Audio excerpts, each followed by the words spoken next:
everyone. Today we will be talking about the Cold War and its impact.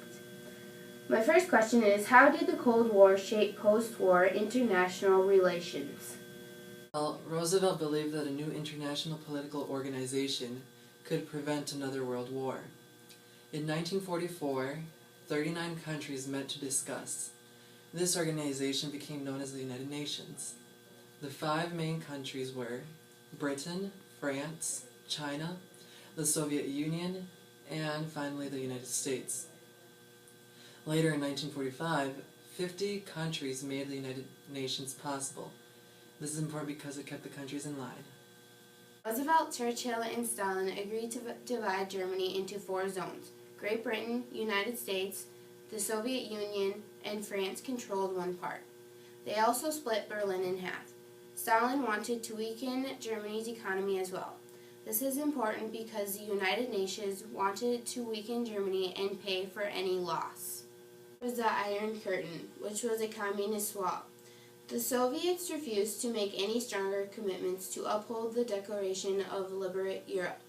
With the Iron Curtain separating the communist nations of Eastern Europe from the West, the World War II era had come to an end. The Cold War was about to begin. Allies divided Korea into the 38th parallel. There's the bomb. Americans prepared for a severe Soviet attack. Schools set aside special areas as bomb shelters. In bomb drills, students learned to do duck and cover under their desks. This is important because Americans knew they were not safe and knew any moment that they could lose their life. How did Cold War tensions affect American society? The telegram gave rise to the policy of containment, which was keeping communism within its present territory through the use of diplomatic, economic, and military actions. Containing communism is important because it keeps communism from spreading. The Allies divided Korea at the 38th parallel. Soviet troops controlled the north while American troops controlled the south. Truman saw the communist invasion of South Korea as a test of the containment policy and ordered United States naval and air power into action. More than 33,000 American soldiers died in action in the Korean War, and more than 2,800 died from accidents or from disease. This is important because it marked an important turning point in the Cold War. Accusations of communists and of communist infiltrations of the government taped into fear that the communists were trying to take over the world. The Red Scare began in September 1945 by a man named Igor. His case stunned America. It implied that species had infiltrated the American government. This is important because Americans were scared of communism.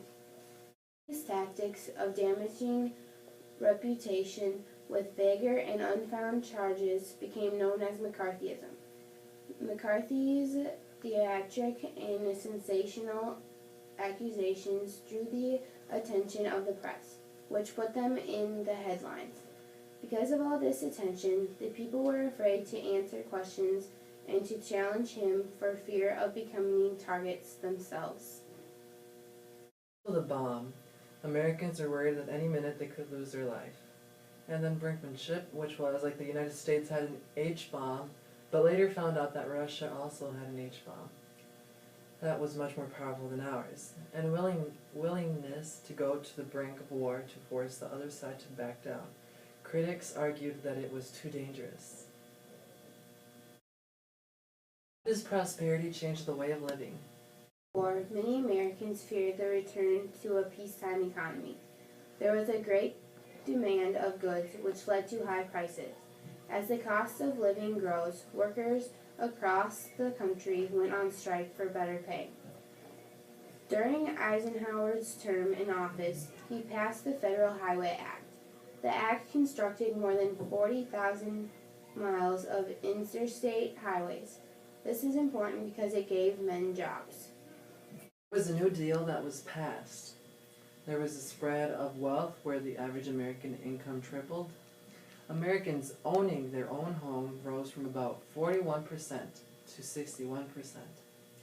Many Americans worked in white-collar jobs, outnumbering blue-collar workers for the first time, and because of this, the economy was rising. Between 1947 and 1951, thousands of families rushed to buy the inexpensive homes in Levittown, New York, as well as other similar communities like Levittown. People wanted to escape the congestion of the city neighborhoods, and affordability became a key factor in attracting home buyers to the suburbs. 1945 to 1961, a period known as the baby boom. More than 65 million children were born in the United States. A child was born every 7 seconds. Those in the workforce had catching up to do. This just shows that after World War II, people were back on their feet and could support their families again. Science also had some catching up to do. It had developed computers, antibiotics to fight infection, and drugs that combat arthritis, diabetes, cancer, heart disease. Polio was what baffled scientists until Jonas Salk introduced an injectable vaccine, and Albert Sabin, who introduced the oral vaccine. This just shows how much scientists put in. Television was very popular. Over 80% of families had television. Television programs fell in several main categories. Also, television was later colored TVs. Hollywood, after struggling, was able to lure people into watching movies. Radios had to catch by promoting, play, recording music, and news.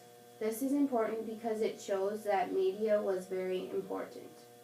All was very popular among teens. The lyrics were about romance, cars, and other themes that reached to the listeners. Elvis Presley was admired by thousands of girls. He was one of the most successful artists of the 50s. Rock and roll was an ideal generation gap separating kids from adults. There were African Americans who entertained the public. Music did what it could to bring the attention of mostly teens. 1950s, regardless of tremendous expansion, there were about 30 million people who were below the poverty line, including single mothers, the elderly, and immigrants like the Mexicans and Puerto Ricans. Also, those who remained in the crowded cities. African Americans were left in the cities. Many African Americans had migrated in hopes of finding greater economic opportunities. Less jobs were available because factories had moved to the suburbs and small towns to cut their costs. African Americans were devastated. Now you know about the Cold War and hopefully gain a better understanding of it. People went through several struggles, especially those who stayed in the city. That's all for today.